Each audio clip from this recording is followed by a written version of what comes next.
तो चलिए आज एक ऐसी देवी की कथा में उतरते हैं जिनका स्वरूप जितना शक्तिशाली और दिव्य है उतना ही कह सकते हैं कि रहस्यमयी भी। जी हां, हम बात कर रहे हैं मां छिन्नमस्ता की। लेकिन सबसे बड़ा सवाल तो यही मन में आता है कि आखिर कोई देवी अपना ही सिर क्यों काटेंगी। मतलब ऐसी क्या वजह हो सकती है जिसके कारण उन्होंने इतना बड़ा, इतना चरम कदम उठाया। चलिए आज इसी रहस्य से पर्दा उठाते हैं। तो ये कहानी शुरू होती है एक बहुत ही शांत और साधारण से दिन से, एक नदी के किनारे। किस्सा कुछ ऐसा है कि माता पार्वती अपनी दो सहेलियों डाकिनी और वारिणी के साथ मंदाकिनी नदी में स्नान कर रही थीं। माहौल बिल्कुल हल्का फुल्का था, सब खुश थे, हंसी मजाक चल रहा था।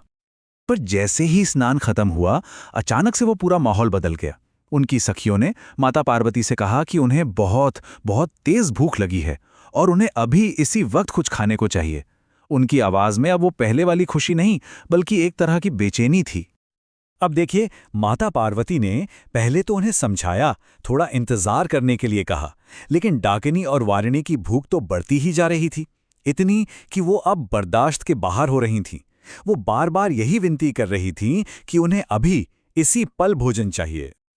और बस यहीं पर कहानी एक ऐसे मोड़ पर पहुंचती है जहां हम त्याग और करुणा का वो रूप देखते हैं जिसकी कल्पना करना भी मुश्किल है।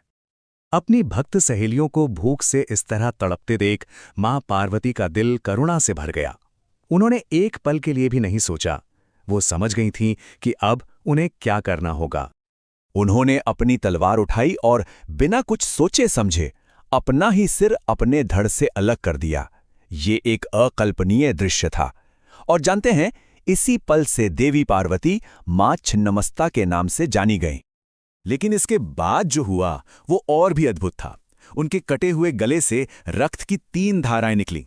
एक धारा उनकी सखी डाकिनी की ओर गई, दूसरी वारिणी की भूख मिटाने लगी, और जो तीसरी धारा थी वो खुद उनके अपने ही कटे हुए मुख में जा रही थी। ये दृश्य बलिदान और जीवन ऊर्जा का प्रतीक बन गया। तो कहानी तो हमने सुन ली, लेकिन इस शक्तिशाली और कह सकते हैं थोड़े भयावह रूप का असली मतलब क्या है? इसके पीछे छिपे गहरे संदेश क्या है? चलिए अब इसे समझने की कोशिश करते हैं। देखिए, मां छिन्नमस्ता का ये जो अद्भुत स्वरूप है, ये मुख्य रूप से हमें 3 बहुत महत्वपूर्ण संदेश देता है। पहला और सबसे सीधा संदेश है आत्म बलिदान का, कि दूसरों की भलाई के लिए खुद को भी अर्पित कर देना ही असली करुणा है। दूसरा संदेश है जीवन और मृत्यु के चक्र पर नियंत्रण का। ये दिखाता है कि सृष्टि, पालन और संहार सब एक ही शक्ति के अधीन है। और तीसरा संदेश, जो शायद सबसे गहरा है, वो है अपनी इच्छाओं पर विजय पाने का, फिर चाहे वो भूख हो या कोई और सांसारिक चाहत। और हां, उनका नाम भी तो इसी कहानी से जुड़ा है।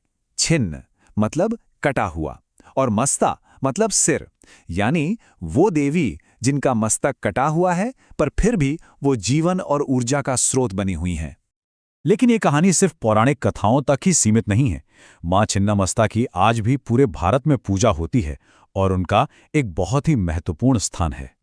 उनका जो सबसे प्रमुख मंदिर है वो झारखंड के राजारप्पा में है, जिसे छिन्नमस्तिका मंदिर भी कहते हैं। और ये जगह भारत के सबसे पवित्र शक्तिपीठों में से एक मानी जाती है। तो अंत में ये कथा हम सबके लिए एक सवाल छोड़ जाती है कि बलिदान का ये जो चरम रूप है, ये हमें शक्ति, त्याग और करुणा के असली मतलब के बारे में क्या सिखाता है। इस पर सोचिएगा जरूर।